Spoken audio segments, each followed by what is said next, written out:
Welcome to our continuing series, Questions and Answers for a World in Crisis.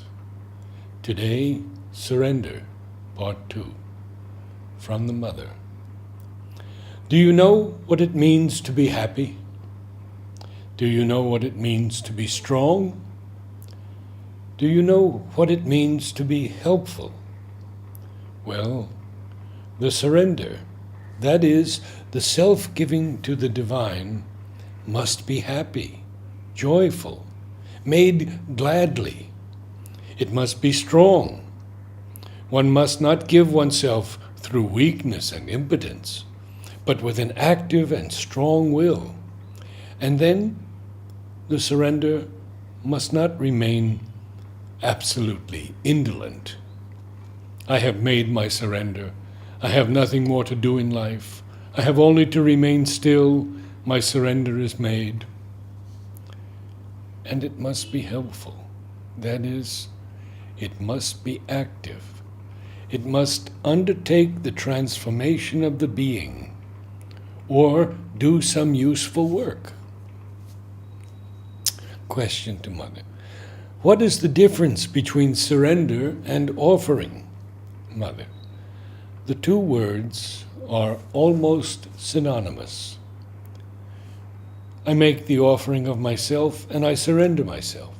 But in the gesture of offering, there is something more active than in the gesture of surrender. Unfortunately, soumission in French is not the true word. In English we use surrender.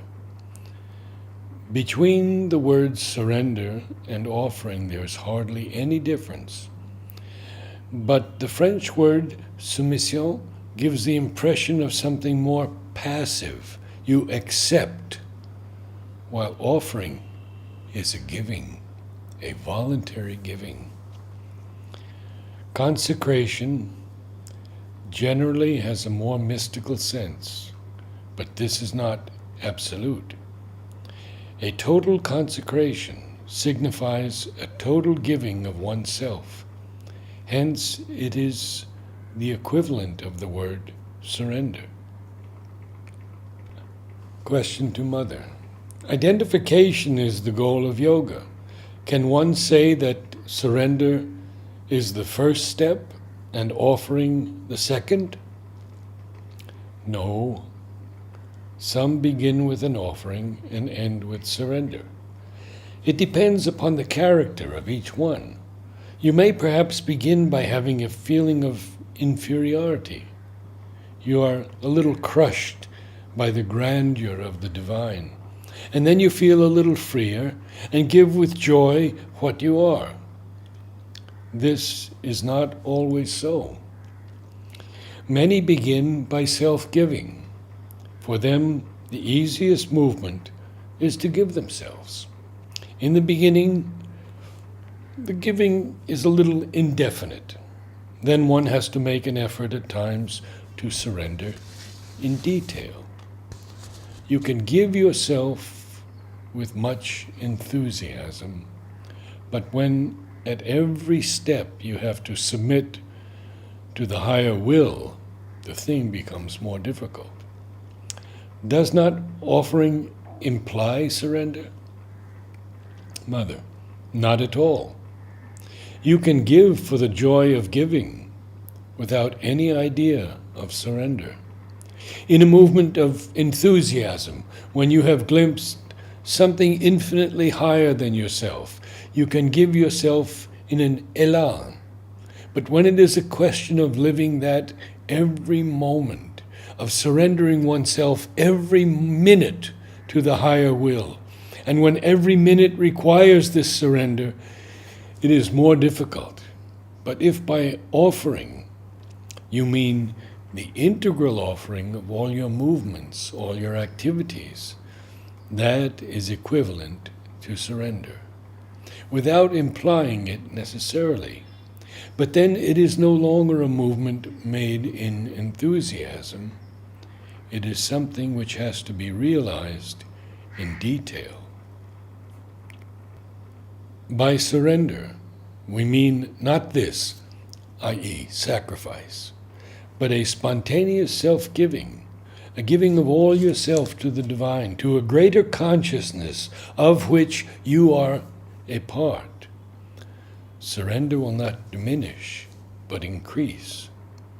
It will not lessen or weaken or destroy your personality. It will fortify and aggrandize it. Surrender means a free, total giving with all the delight of the giving.